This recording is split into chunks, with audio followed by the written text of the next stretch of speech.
Praise the lord. ఈరోజు వాక్య ధ్యానం కీర్తనల గ్రంథం 37వ అధ్యాయము 4వ వచనం. యెహోవాను బట్టి సంతోషించుము, ఆయన నీ హృదయ వాంఛలను తీర్చును. ఈ వాక్యం చాలా సాధారణంగా అనిపించవచ్చు, కానీ ఇందులో లోతైన రహస్యం దాగి ఉంది. దేవుడు మనతో అంటున్నాడు, నన్ను బట్టి సంతోషించుము, నన్ను ప్రేమించు, నా సన్నిధిలో ఆనందించు అని చెబుతున్నాడు.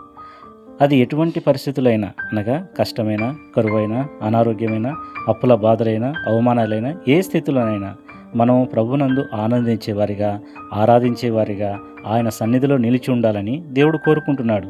అప్పుడు నీ హృదయంలో దాగి ఉన్న నిజమైన కోరికలను, నీవు కూడా ఊహించని ఆశలను ఆయన తీరుస్తాడు. ఇక్కడ రహస్యం ఏమిటంటే, మనం మొదట దేవుణ్ణి కోరుకోవాలి, ఆయనలో ఆనందించాలి, ఆయన సన్నిధిని మన జీవితంలో కోరుకోవాలి. అప్పుడు మనం ఊహించని సంతోషాన్ని మన జీవితంలో ప్రభు ఇస్తాడు.